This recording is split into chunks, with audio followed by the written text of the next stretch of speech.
La audición es la percepción de estímulos sonoros que, captados y transformados en potenciales bioeléctricos por el sistema auditivo, llegan a regiones cerebrales específicas en donde la persona adquiere conciencia de ellos. El oído se divide en externo, medio e interno. El oído externo está formado por el pabellón auricular y el conducto auditivo externo. El oído medio está formado por 3 huesecillos: martillo, yunque y estribo. El tímpano es una membrana que se halla entre el oído externo y el oído medio. El oído interno se encuentra dentro del hueso temporal y está constituido por el laberinto, que es un sistema de conductos que se divide en 2 partes: A, cóclea, y B, vestíbulo y canales semicirculares. La apariencia externa de la cóclea se asemeja a un caracol. Consiste en un conducto circular enrollado en espiral. Mide 1 centímetro de diámetro en su base y 5 milímetros de base a vértice. Si se desenrollara, mediría unos 35 milímetros de largo. El interior de la cóclea está formado por 3 cámaras longitudinales llenas de líquido. La rampa timpánica y la rampa vestibular contienen perilinfa. La rampa media o coclear contiene endolinfa. Estas 3 cámaras están separadas por 2 membranas. La membrana vestibular, entre la rampa vestibular y la rampa media, y la membrana basilar, entre la rampa media y la rampa timpánica. La base de cada una de las rampas está cerrada por una membrana. La membrana de la rampa vestibular es la ventana oval. La membrana de la rampa timpánica es la ventana redonda. Las caras de ambas membranas quedan hacia el lado del oído medio. El órgano de Corti, encargado del sentido de la audición, se encuentra sobre la membrana basilar en la rampa media. Está compuesto por células sensoriales auditivas, llamadas células ciliadas o pilosas, así como por células de sostén y la membrana tectoria. Por su parte, el vestíbulo y los canales semicirculares constituyen el órgano del equilibrio y no se abordan en el presente video. La audición, que implica procesos fisiológicos derivados de la estimulación de los órganos auditivos y psicológicos derivados del acto consciente de escuchar un sonido, se realiza de la siguiente forma. 1. Las ondas sonoras que se propagan en el espacio llegan a los pabellones auriculares, pasan a los conductos auditivos externos y chocan con la membrana timpánica, haciéndola vibrar. 2. Las vibraciones del tímpano causan movimientos en los huesecillos del oído medio. El estribo está adosado a la membrana oval y le transmite tales vibraciones. 3. Las vibraciones en la ventana oval generan ondas de presión en el líquido de la cóclea, o sea, en la perilinfa y la endolinfa, y hacen que la membrana basilar vibre. La ventana redonda sirve como sistema de descompresión. 4. La vibración de la membrana basilar empuja a las células ciliares contra la membrana tectoria, de modo que los cilios de las células pilosas, conocidos también como estereocilios, se curvan. Y 5. El movimiento de los cilios provoca la apertura de los canales de potasio en la membrana de la célula pilosa y el ion se introduce en esta. El flujo de cargas positivas hacia el interior de la célula da origen a la aparición de un potencial receptor despolarizante que causa la liberación del neurotransmisor glutamato. Este pasa a la hendidura sináptica y actúa sobre la membrana de una terminación nerviosa aferente del nervio auditivo, en donde se genera un potencial de acción que se dirige hacia el sistema nervioso central y llega finalmente a la corteza auditiva, en el lóbulo temporal, en donde se interpretan los sonidos. La vía auditiva empieza en el oído y termina en la corteza cerebral. 1.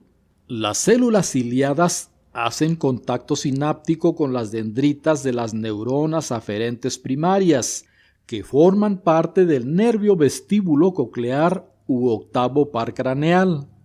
Estas neuronas, cuyo soma se ubica en el ganglio espiral, son de tipo bipolar y llevan la información auditiva hacia los núcleos cocleares, que se hallan en la médula oblongada, en el sistema nervioso central, en donde hacen sinapsis con las segundas neuronas.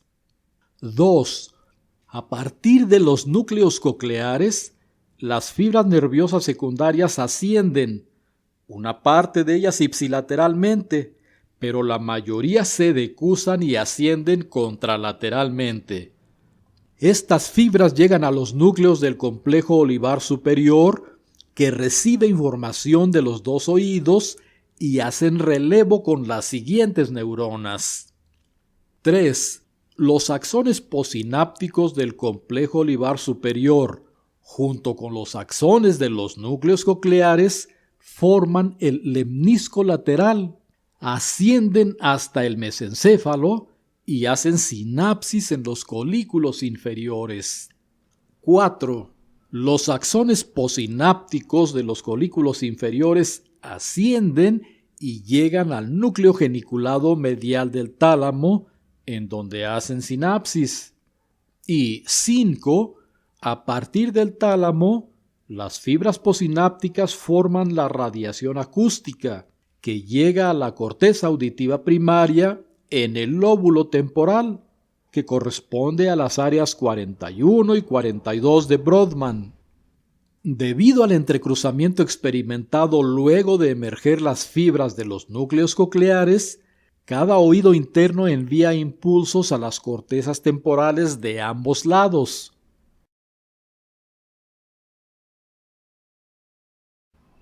La frecuencia del sonido es el número de vibraciones, ondas o ciclos por segundo.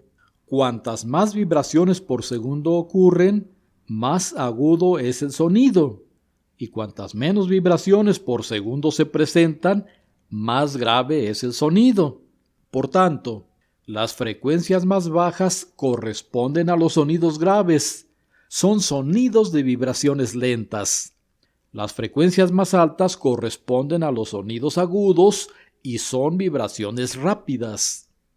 La frecuencia se mide en ciclos por segundo o hercios. Un hercio equivale a una vibración por segundo. El ser humano no percibe todas las frecuencias. Su rango de audición va de los 20 hercios hasta los 20.000 hercios. Por encima de esta frecuencia se producen los ultrasonidos que no podemos percibir. La deformación de la membrana basilar tiene una amplitud máxima en zonas diferentes, dependiendo de la frecuencia de la onda sonora.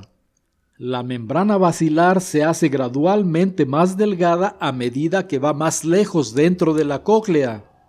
Así, las fibras cercanas a la cúspide de la cóclea resuenan cuando hay sonidos de baja frecuencia, mientras que las fibras cercanas a la ventana oval responden al sonido de mayor frecuencia. Esto significa que las distintas regiones de la membrana basilar responden a diferentes tonos. Los sonidos agudos hacen que las regiones más gruesas de la membrana basilar vibren, mientras que los sonidos graves producen vibraciones en las regiones más delgadas. Así es como la corteza auditiva puede diferenciar los tonos. Las células ciliadas que se destruyen por algún motivo ya no se regeneran, de modo que cuando esto sucede se pierde la audición irremediablemente.